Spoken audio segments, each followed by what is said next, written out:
Hello, welcome back to my YouTube channel.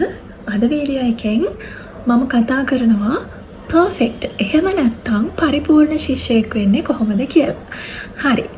අපි බලමු perfect student කෙනෙක් කියන්නේ කවුද කියලා. හරි. highest mark අරගෙන පන්තියේ පළවෙනිය වෙන එකට විතරක් නෙවෙයි ගොඩක් අය හිතන්නේ එහෙමනේ පන්තියේ පළවෙනිය නම් මෙයා තමයි දක්ෂයා මෙයා තමයි perfect. එයාට නෙමෙයි අපි perfect කියලා කියන්නේ. එහෙනම් කවුද මේ perfect student කෙනෙක් කියලා කියන්නේ? කොහොමද perfect student කෙනෙක් වෙන්නේ? හරි. බලන්නකෝ එයාත් perfect student කෙනෙක්ද කියලා.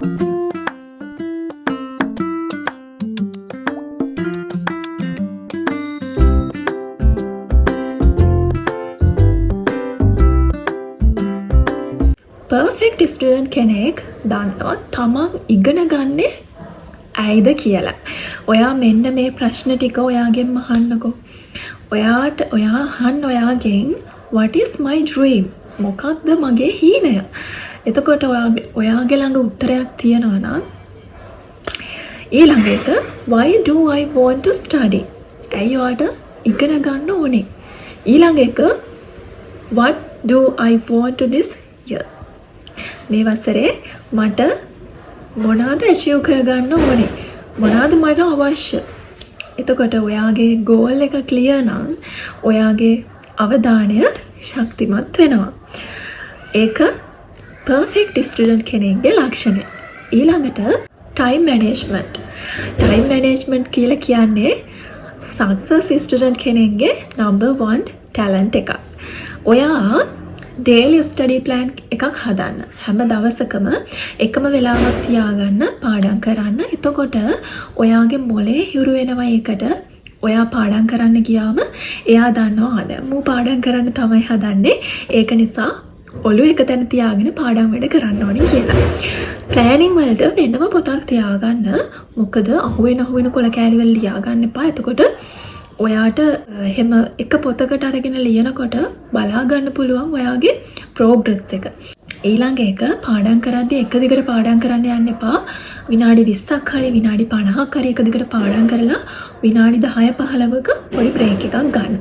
ඊළඟ එක දැන් ක්ලාස් එකේදී උගන්වන වෙලාවට ටීචර් උගන්වනකොට හොඳට අවධානයෙන් අහන් ඉන්න උගන්වන දේ. මොකද ඒ අහන් ඉඳලා ආයෙ ගෙදර ඇවිත් එකපාරක් බැලුවම හොඳට මතකයි කියලා දෙන වෙලාවට නිකන් පිස්සු නටලා ගෙදර ඇවිත් පොත බැලුවම අර උගන්වපු දේවල් නිකන් වඳුරු කුණු හarp වගේ. ඊට පස්සේ ඉතින් ඔළුව ගිනි අරන් දඟලනවා තේරෙන්නේ නැහැ කියලා. ක්ලාස් එකේදී එහෙම අහන් ඉඳලා හොඳ අවධානයෙන් උගන්වන දේවල් වලට දා ගන්න නම් අපි ඒ වෙනුවෙන් දෙන්න ඕනි කාලය 50%කින් අඩු කරනවලු. මං කියන්නේ බොරු නම් ඔයාලා try කරලා බලන්න. හරි.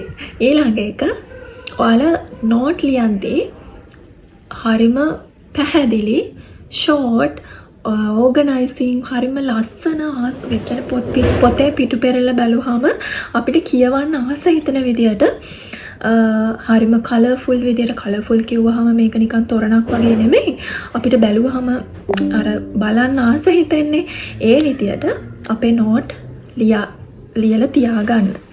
ඊළඟට perfect student කෙනෙක් වෙන්න ඕන නම් ඔයාලා පාඩම් කරද්දී කොයිම වෙලාවකවත් කට පාඩම් කරන්න යන්න එපා.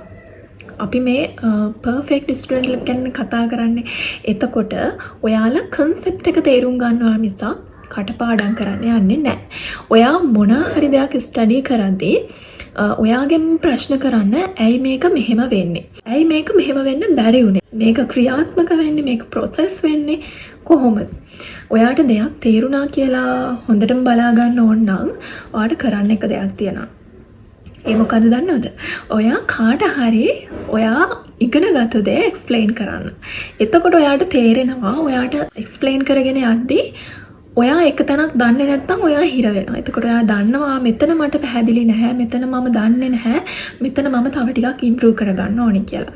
ඒ වගේම තමයි ඔයා තව කෙනෙක්ට ඒක එක්ස්ප්ලেইন කරද්දී ඔයාට හොඳට මතක තියාගන්න පුළුවන්. ඒ වගේ ඔයාට චෙක් කරගන්න පුළුවන් ඔයා කොයි ලෙවල් එකකද ඉන්නේ, ඔයාට දෙයක් හොඳටම තේරුණාද කියලා ඔන්න මේ මෙතඩ් එකෙන්. ඊළඟ එක තමයි daily practice කරන්න ඕනේ. අපි ඕනම දෙයක් අපි ප්‍රැක්ටිස් එකක් නැතිව කිසිම දෙයක් සාර්ථක කරගන්න බෑ. පර්ෆෙක්ට් ස්ටුඩන්ට් කෙනෙක් වෙන්න නම් අනිවාර්යයෙන්ම ප්‍රැක්ටිස් තියෙන්නම ඕනේ. ඒක නිසා පාස්ට් පේපර්ස් කරන්න, මොක් ටෙස්ට් කරන්න, මොඩල් පේපර්ස්, අමාරු ප්‍රශ්න නැවත කරන්න. එතකොට කාට හරි කියලා දෙන්න. ඒකත් ප්‍රැක්ටිස් එකක් තමයි. එතකොට ඔන්න ඔය වගේ දේවල් වලින් ඔයාට හැමදාම ඩේලි ප්‍රැක්ටිස් එකක් කන්ටිනියස්ලි තියාගෙන ගියොත් ඔයාට පර්ෆෙක්ට් ස්ටුඩන්ට් කෙනෙක් වෙන්න පුළුවන්. ඊළඟ එක හැම වෙලේම ඔයා කුතුහලයෙන් ඉන්නේ.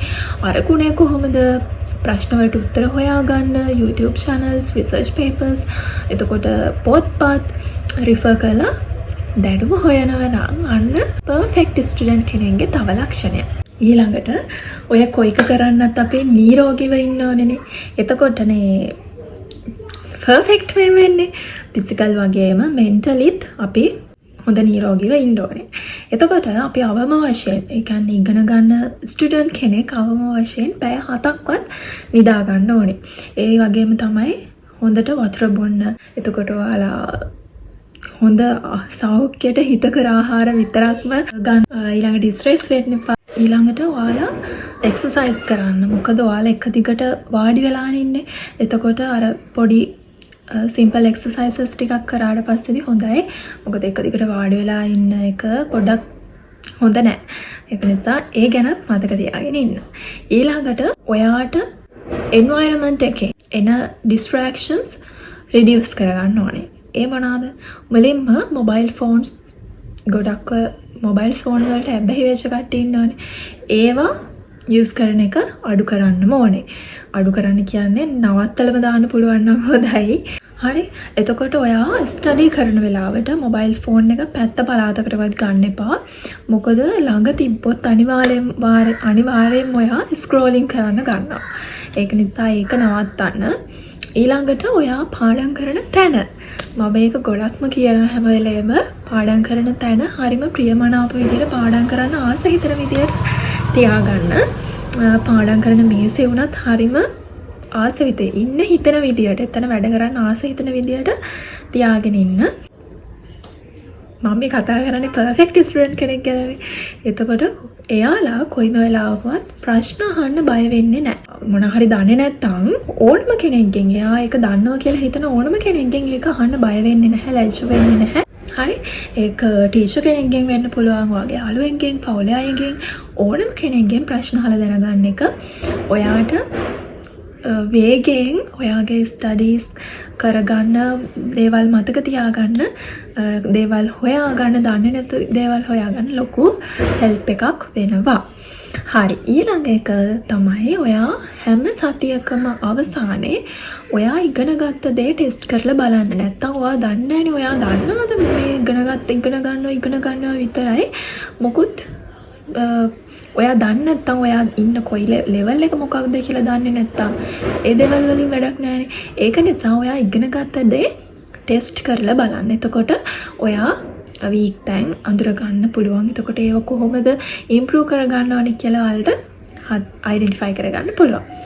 හරි. ඊළඟ එක අවසාන එක පරිපූර්ණ. එහෙම නැත්නම් පර්ෆෙක්ට් ස්ටුඩන්ට් කෙනෙක්ට තියෙන අනිත් අයට නැතිම එක තමයි තමන් ගැන විශ්වාසයක් තියාගන්න එක. එහෙම කරන්න තරම් ඔයාට කොන්ෆිඩන්ට් එකක් තියෙනවා නම් ඔයා අනිවාර්යයෙන්ම පර්ෆෙක්ට් ස්ටුඩන්ට් කෙනෙක්. ඔයාට පුළුවන් කියන විශ්වාසය තියාගන්න. මට පුළුවන් වෙයිද කියන ප්‍රශ්නෙට උත්තරේ තියෙන්න ඕනි මම ළඟ මිසක් වෙන කෙනෙක් ළඟ නෙවෙයි. ඒක නිසා ඔයා ගැන දන්නේ ඔයා. තව කෙනෙක්ගෙන් අහන්න එපා මට එක්සෑම් එකට ඒකක් ගන්න පුළුවන්ද කියලා. එයා දන්නේ නැහැ ඔයාට පුළුවන් ප්‍රමාණය. ඒක දන්නේ ඔයා.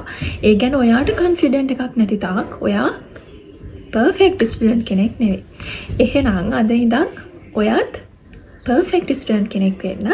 ඔයත් දැනටමත් පර්ෆෙක්ට් ස්ටුඩන්ට් කෙනෙක් නම් පහලින් කමෙන්ට් එකක් දාගෙන යන්න. එහෙම නැත්නම් ඔයාට තියෙන වීක්ස් තැන් ඉම්ප්‍රූව් කරගෙන ඔයත් අදම පර්ෆෙක්ට් ස්ටුඩන්ට් කෙනෙක් වෙන්න. එහෙනම් අදට මම ගිහින් එන්න. ඊළඟ වීඩියෝ එකෙන් හම්බ වෙනකම්. Bye bye.